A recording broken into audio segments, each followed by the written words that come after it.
For lessons learned, this one is brought to you more from my mother, Dr. Tanya A. Pillow. God rest her soul. But are you waiting for someone to rescue you? Some of us are. And in times like we're dealing with now, we're dealing with war, a poor economy, gas price, everything is tough right now. And when things are tough, are you waiting for someone to rescue you? Some of us do it in golf even, where we want the caddy, the player, the score to be manipulated, someone to go along with the cheating that we're doing. I'm going to take a 6 instead of a 7 on this hole, right? And I'm here to tell you that no one's going to rescue you. You have to rescue yourself, okay? They're not coming, right? I thought about Ludwig Oberg when he was struggling at the Players. And, as things get worse, or the young girl Tally at the Masters this past week at the Amateur here, when things get tough, you have two choices. You can either run, hide, and act like it's not there, or you can face it head on and learn something from it. And we have to be more willing to do that. We have to be more willing to step up for ourselves and do the right things for ourselves and not expect others to necessarily help. As a minority, sometimes I'll fall into that boat. There are tough situations that all of us have to deal with. And sometimes you want to make excuses, for where you are. Sometimes it's legit, but sometimes, there are things at your disposal you can do. I think my job is to focus on what I can control. So I remember a story of my mom, and I can't remember why I was talking to her, but something was going wrong that I didn't like, and I wanted to talk to her about it. And I told her about it, and the first thing she said, probably 12 years old at the time, she said, "Poor, pitiful you." I'm like, "But Mom, poor, pitiful you. Poor, pitiful you." And that was her way of letting me know that, I have to figure this out on my own. She cannot help me with this one, right?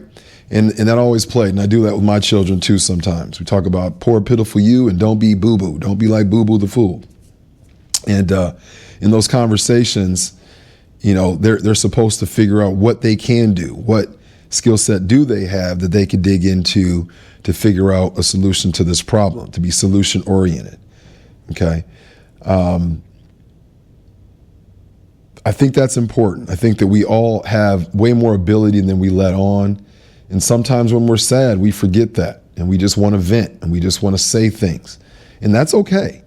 But after the venting is over, we have to remember to go back to our skill set, to step out there and remember no one's saving us and that we've got to be our best, not just for the world, but also for us. Okay. It reminds me of that old Cortez,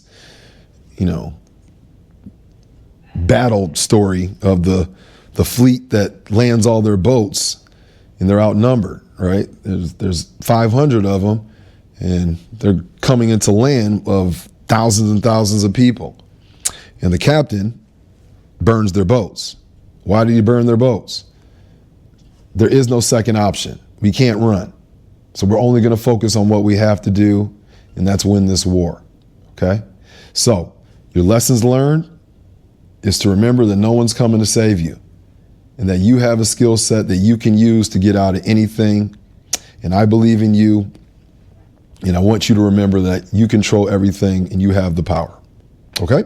So that's our lessons learned segment.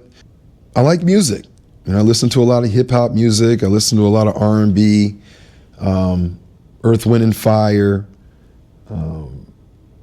everything. I listen to everything. Temptations, that was my dad's group, so I gotta get my Temptations in. Jade. So I listen to a lot of music. And I'm starting to see way more music on the golf course. Even on our trip to Lake Nona, my boss Juan put on his music, and I don't really take a device out with me typically. But who listens to music on the golf course? That's my first question. With Golf Tech, I mean, we now have these speakers, these Bluetooth speakers that go right on your golf cart, can hook into the radar screens that you have on some of these carts, these digital screens that are on it, if you don't have a speaker, and you can play whatever music you want. I think we're about half and half right now. Some people love it, some people hate it. I'm indifferent. I want you to enjoy your golf however you need to enjoy your golf. And I tend to not like the cussing and the bad words, especially if kids are around. But normally music can stay within your group in most facilities and within your golf carts, especially if you're being respectful. So I want to encourage it. I like the music. It makes a lively atmosphere, memorable experience. And when you hear a song that you like, it may help you play a certain way or get out of a bad hole or a bad mood. So what do you guys think? Should it be allowed on the golf course, or should we restrict it more?